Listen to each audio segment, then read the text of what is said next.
Hey, this is Chris from Rekkid Talk. So this will be a contest entry video for Northern Revolutions, which is a channel that is pretty new to me. So Northern Revolutions, name kind of gives it away. The guy is up in Canada. If I remember correctly, his name is Mike, and if I don't remember correctly, well, I suck. My name is Chris. And so he wanted us to give a shout out to a channel that is smaller than yours, and then talk about three records that are sort of sentimental to us in terms of time, place, or person. So I'm going to do my shout out first.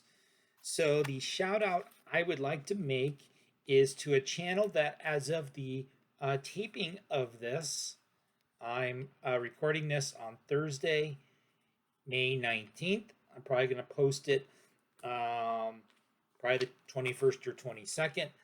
But this new channel called Rachel's Ghost, as of this filming, has fewer subscribers than I do.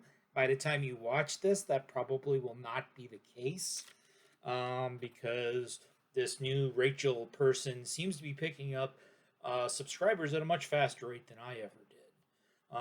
And I've noticed that Rachel likes classic rock, so most of my albums are going to be kind of in the sort of the classics realm for this video.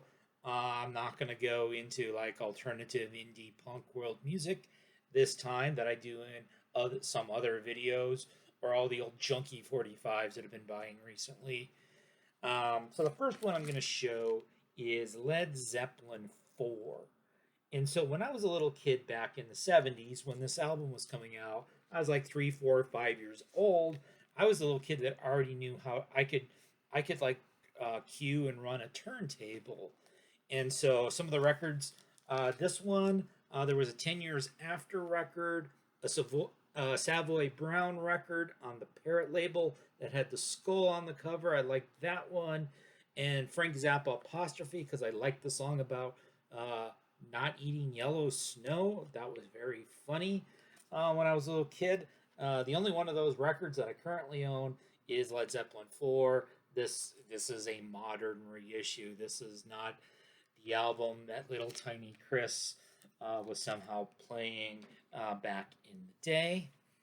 The second one, this is going to be sort of high school and college for me, is Life's Rich Pageant by REM on the IRS label. So this album came out in 1986. So I would have been like a junior in high school. I'd have been like 16, 17 when this album came out. And REM was like one of the first bands that I kind of got into that wasn't like hard rock metal, which was kind of my staple sort of music from the time I was about 13 to 16.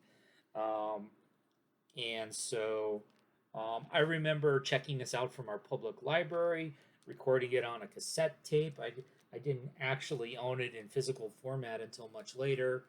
I remember my freshman year in college, my roommate was also an REM fan, and both of us, this was a favorite album for both of us. Remember, we played it quite a bit.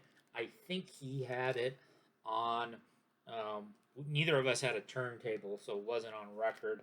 I think he had a pre recorded cassette of it. I'm not 100% sure of that, but I'm pretty sure because I remember we played it a lot. And then the last one I'm going to show, this is Bob Dylan, Blood on the Tracks. So when my dad died several years ago, my uncles and I kind of divvied up his record collection. And so one of the ones I got was this Bob Dylan, Blood on the Tracks, a 1974 album. This one happened to be my dad's favorite Dylan album. And so there you go. So that's my entry for your contest, Northern Revolutions. So keep on spinning.